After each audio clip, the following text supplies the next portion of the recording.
Welcome to the Relational Approach podcast. I'm your host, Deborah Bakhti. What a fun conversation that I just had with Rose Lamb, who's the Senior Vice President at Schlegel Villages, and one of their residents, Lou Watson, who's got an incredible bio, and she lives at the village of Taunton Mills. And you're going to hear about the wisdom of the elders, some really fun conversations, and we did go there and a little bit in the political spectrum because, Lou's got 92 years of experience and has been very engaged in education and politics. There's so much that we can learn through the wisdom of our elders. I know you're going to love this episode. Hi, Rose and Lou. Welcome to the Relational Approach podcast. Thanks so much for joining me today. Good morning. Pleasure. So why don't we start with Lou? I'd love it if you could just take a minute or two and share a little bit about who you are and what's going on in your world at Taunton Hills. Well, I'm not sure where to start, really. I am a resident at the village of Taunton Mills. I've been here for 10 years. I moved in with my husband and unfortunately lost him 4 years ago. But I'm still here and loving every minute of it. I'm busy. I keep myself busy, and I really enjoy that. My background has been in business and education and sidebar politics and a great deal of my life in music. So it's kind of a multi-dimensional background. I spent my life dealing with public, grew up in a public domain, so to speak, in a minister's home. So I've dealt with public. When you say about relationships, that's been my life. Awesome. Well, you didn't mention the part about being referred to as a Spitfire, but I hear that's a word that's used to describe you. So looking forward That's what I used to say. And Rose, a little bit about who you are and what you do. Yes, so I'm Rose. I'm the Senior Vice President of Operations for Schlegel Villages. I'm in my 16th year, and I see it from a couple different perspectives. First of all, I wanted to thank Lou, who we have a signature program called the Wisdom of the Elder, and we learn that we work in Lou's home, and we also we learn lessons from residents like Lou and many others. So I have a 97-year-old mom who's going to be 97 in one of our villages in Barrie. And my dad actually lived at the village of Taunton Mills before he passed away in July. So I'm extremely happy when I see Lou around a table interviewing incoming leaders or team members to the village, because she is our why.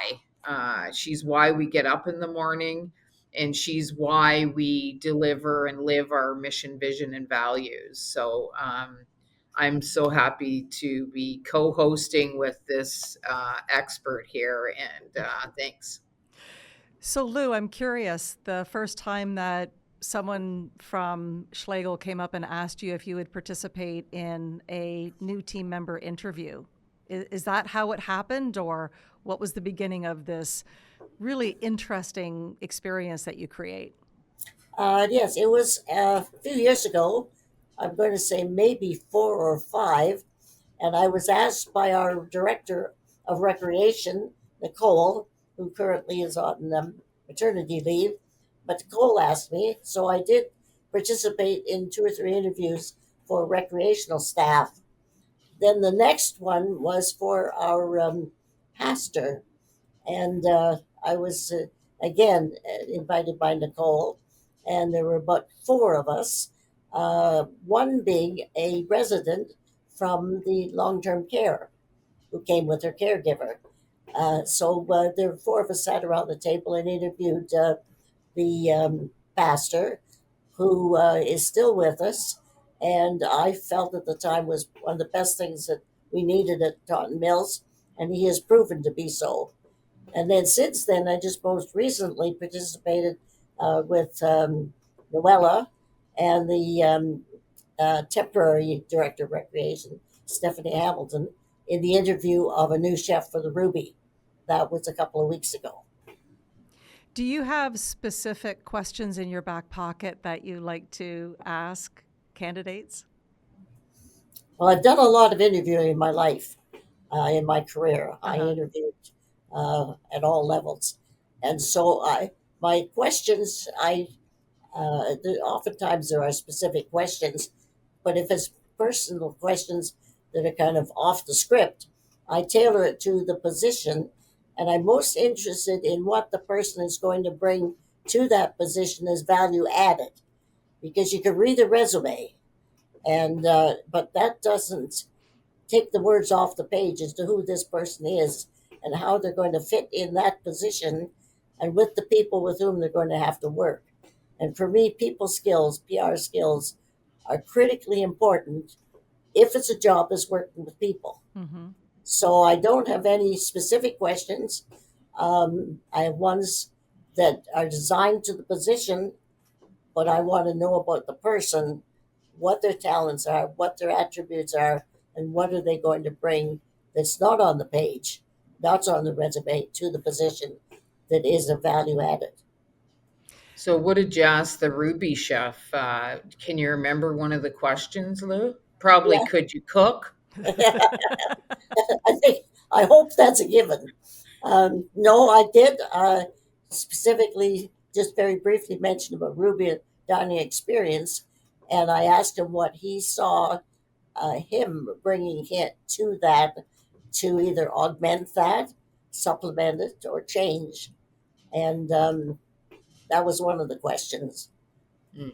How did he see himself fitting into this environment? Because if even if you're working in a restaurant or dining experience, this one is unique to all Hmm. others.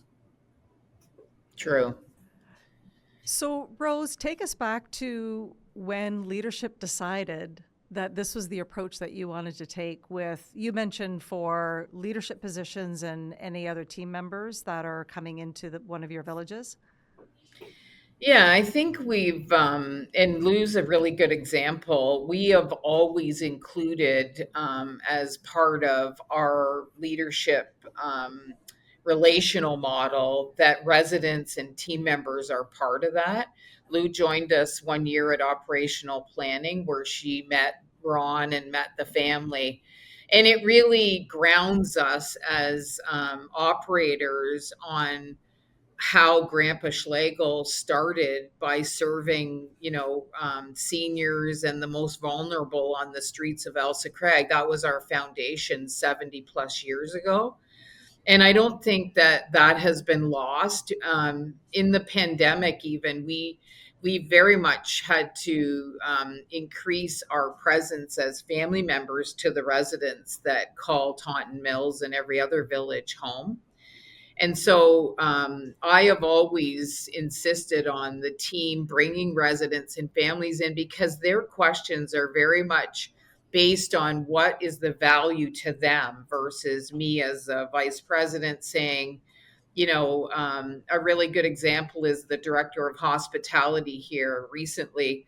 We had a family member who drives from downtown Toronto every day, and her mom recently had a stroke, and so her mom doesn't want to come to the dining room. She would prefer to live in or to eat in her room. So the daughter comes every morning and gets her room service trays. So that room service tray question to the director of hospitality is very different than what I could ask as a senior vice president. Nor would I know that that person, her dining experience is in her table in her suite because she's embarrassed. She maybe can't look or feel the way she used to because of her stroke. And so that family member wanted to know, like, will I get china or will it be in styrofoam? Will I be able to pick up my tray at a certain time? And then the other person that was in there was in that interview was the team members. And one of the profound comments when I asked her, what type of question would you like to ask this applicant? She said, I want a leader that cares about us, that's going to be in the dining room and serving the coffee, and know that if we've made something that the residents don't like, that someone's going to be there to support our role in serving in a dining room that in some cases has 200 seniors. And as you know, many of the seniors and the elders, I like to call them elders because they teach us lessons. They don't have the ability necessarily to go to the fridge and make what we want to have for dinner like we do in our homes. Lou does because she lives in a big apartment. But many of the residents that choose to live in the village of Taunton Mills, and I use the word choose because they don't have to live here. They pay a significant amount of their own savings to live in a congregate living environment because they need a bit of help, or they need some companion, or they want to have a new friend. So it's up to us to select people, but really Lou's decision about who the chaplain or the pastor is really more important than my decision ever will be, because he's going to go visit Lou, or he's going to visit my stepmom who lives here, um, in a spiritual way that I could never even think about. What does that matter to me? It should matter to the person that we work in their home, and that pastor is being, paid essentially by Lou. Mm-hmm. So that's an important part of the relational model. And it's one of the reasons that I have my parents live here, but it's also a really incredible message that we live and breathe each day. And it keeps me, getting up and excited to come to work in the morning, too. On that note, Rose, would you be able to break down your connect the dots model? Because I think you've touched a little bit on that, because that to me is your overall philosophy. But and then also would like to check in with Lou as to her take on how connect the dots impacts her. Yeah, I mean, connect the dots is our philosophy around customer experience. So there's 5 domains, and Lou can speak to these. It's know me, it's trust, it's walk in my shoes, it's like creativity and innovation, and other areas that really matter to Lou. So I mean, I would ask Lou, like, Mm-hmm. what do we do as a village to, get to know you when you come in? You came to the village with your husband. Or how do we walk in, residents' shoes? What kind of experience have you had in those areas that you could share? I'm kind of an interesting person to ask because I'm sitting here listening to Rose. She's really comprehensively covered everything.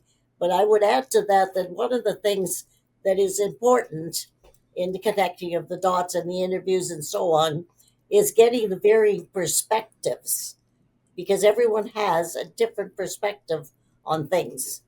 So in a village, if you ask different people here, and I said this in my career, if you ask an opinion or somebody gives you an opinion, make reference to where that's coming from, because that is their perspective. But that's not the totality. That's a Mhm. perspective from one segment of that situation. And so when it's here, the resident has a perspective that is critical in the total picture. And if that is not included, then you lose that perspective to any situation. Mhm. Now, in connecting the dots here, I'm not maybe the most not reliable person to ask, because I have worked and lived in the public domain. I'm not, as you can see, a shrinking violet. So I speak to people, I relate easily to people. I've had advantages here at Taunton that others haven't, mostly through being the vice president and president, and then attending the uh, Pioneer Network Conference in Denver, where I was with people from all over Canada, and part of the world in homes, long term care and retirement. And I take an active role here. So I have a different perspective. But I would say that the biggest thing here for people when they move in is it's upon all of us to get them involved. And I tried to do that. Come to this, come to that. When somebody loses a spouse, try to get them engaged because many people here are a caregiver to a spouse. I have a gentleman on my floor right now, right? My neighbor lost his wife. I've tried to engage him. And not everybody is as outgoing, not everybody is as social. There are people here who like their solitude in their apartment. Okay, that's fine. Then you're not going to get them out to all the activities. And again, I think that's something that needs to be recognized, respected, when they want to do things, engage them, and so on. So everybody is different in terms of their ability, desire to be a part of the social environment. The Hmm. main thing, though, is the care, their needs, and oftentimes reading people uh, without the spoken word, Mm. and that's difficult to do. But being a little bit of insightful into people and who they are, because you get all kinds. You have people here too that are missing their home. Their home, in women's case, that was who they are. So they miss that, and they don't want to be here. They're also like tend to be very critical of things because they're relating it to their home. And so, staff here, if they were to overhear that or be engaged in that conversation, would sometimes say it's a criticism of Taunton Mills. No, it's not. It's Hmm. venting their loss of their home. This is an environment they can't control, an environment in many cases where their baby didn't want to be because it was a children's decision that they needed to go in. And that's a mistake in most cases that people don't make their own choice. So you have really the whole myriad of situations in a population here at any home, and every one of them different. Similarities, yes, but a lot of differences. So you need Yeah. to engage people, and the more people of residents who are active and engaged to engage others, the better. It's a good point, Deb. And two things that Lou just spoke about was, our wisdom of the elder. We take our residents with us to the Pioneer Network and to global. We're going to be taking David in the wisdom of the elder to England next year. So, Lou's representing the elders at the Pioneer Network, and recently talking about relations with our partners. We had a conference, a leadership conference here at Taunton Mills with ProRest, who's our oxygen supplier, believe it or not. Mm-hmm. Great company and great team. And Lou joined a panel for the RTs, the respiratory therapists that come in and help Lou with oxygen, and my stepmom and others. And the panel was to teach the RTs on what matters to elders as they're going into the seniors' homes or into homes. So her life purpose, her background, she was a good politician and still is, and but also her ability to continue to be at the center of society is really, that's our mission. And Ron will always say, and Lou knows this, is our elders should not be just pushed into a congregate living setting that they're never seen again. It Mm-hmm. is critical that we acknowledge the value, the wisdom, the expertise that, Lou and many, many other elders bring to us as a younger generation that is working in their homes. And we learn from her every day.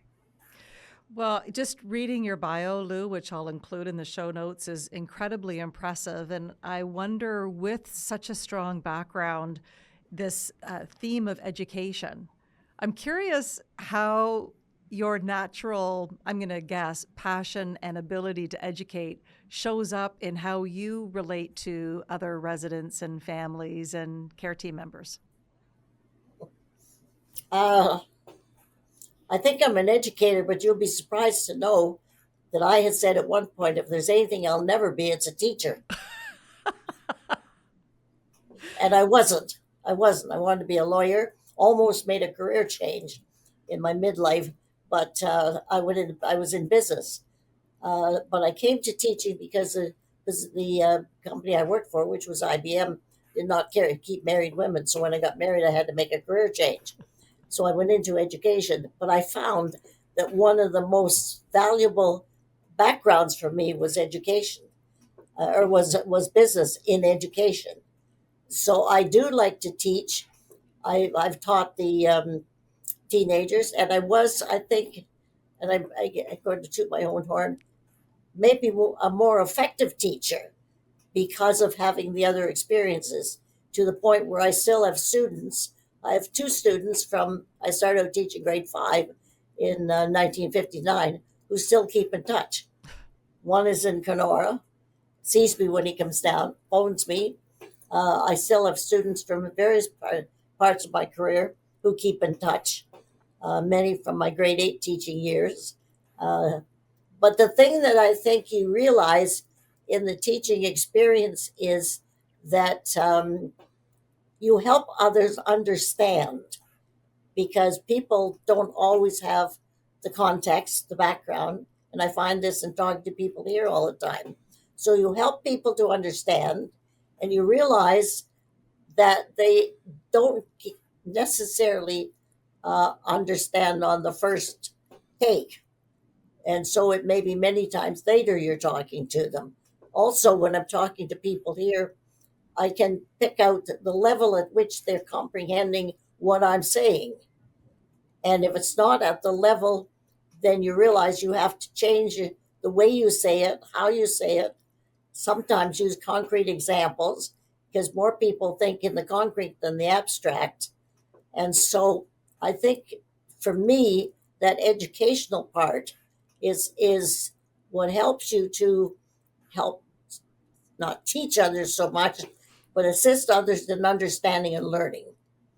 Because many teachers teach, but they don't pay attention to whether children learn. And there was a lady in New York who just passed away recently, who apparently said, all children can learn, all teachers can't teach. Mm, good It's point. true. I like the other day, Lou, when and you talk about the relational model, Deb, and so I was meeting with Lou, and her grandson was here, and he was off to meet with another resident that Lou connected him with. And then her daughter was coming to stay overnight because Lou had to go to an appointment in the morning. So she had a little cooler bag with supper in the office, and the grandson was off to visit someone else. And I don't know if you want to share, Lou, but how would you describe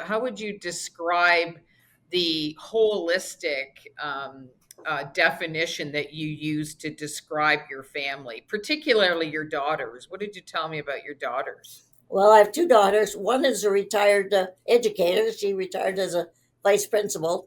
The other one, the younger one, and the mother of this grandson, is a senior development officer with Queen. She was with Queen's University for 23 years. She's now with St. Lawrence College in Kingston. Both my best friends. I'm very close to my family, and I have a wonderful family. Now, the interesting thing is, this grandson came to visit me, and I took him to the discussion group. And one of the members of the discussion group is a retired university professor, university philosophy professor. And so at the end, Gerard was interested in talking to Tristan. So they set an appointment for that afternoon. So Tristan went to meet, and they had a wonderful discussion. And Gerard wants to keep in touch. So that's how it was. Well, then, yeah, Debbie arrived with dinner, and that night, with Tristan and Debbie and I, we had a wonderful discussion on the points that Gerard had raised, because he had some that he was going to suggest for the dialogue, the discussion group, and he had them ready. He was interested in Tristan's opinion. Tristan is 25, So Tristan and Debbie and I had a real discussion on them and what we thought of them. So my family is multi-dimensional family. We get together. We love to be together. We discuss. We have fun. And Lou runs the discussion group too, Deb. And just so you know, she's the lead of the discussion group, and the rest of the people in the discussion group are all men. I hate to correct the senior VP, but Rob Rob Kennedy, the pastor, is the moderator. But Oh, moderator. I do cover for him if he can't be there. But I assist him. And when I first went, I was the only woman. Now there are a couple more. They kind of come and go. But my background, I was never a politician, although I'm interested in what's happening now because I did run as a federal candidate in 2000, which was after I was retired. But all my political experience was on uh, a sidebar, so to speak, of my career. But the discussion group is lively because of the issue of the states. And prior to that, yes, a lot of it's on Trump. It has been on the election now in Canada. We have discussed ecological environment things and so on. I think Lou should be prime minister, don't you, Deb? Yes. Remarkable the work that you're doing at Schlegel, and Lou, the role that you're playing. And as we wrap up this conversation, I want to ask both of you, and perhaps we can start with you, Lou. What does a relational approach mean to you? Everything, everything. If you're going to work with people, you have to be able to have a relationship approach. I used to tell teachers when they wanted to go for promotion, if you want to be in charge, stay in your classroom because that's the last place you're going to have control. Every level you go above that, you have to be successful at working with and through people to be successful because you're not in control. That relationship is critical. And it's critical around here. It's critical of all these team members here. They're working with people every day of the week. Mm-hmm. And I can go through this place and see who's better at the relationship and who isn't. And I can tell you right now that those that have those PR skills that can relate to people, they're the ones that are successful. Yeah, I mean, that's hard to follow, but I'll tell you something that's so meaningful for me is, the relationship with that I get to experience in the team that we select to be part of Lou's life is the most important part, and it's what brings me joy each day as well.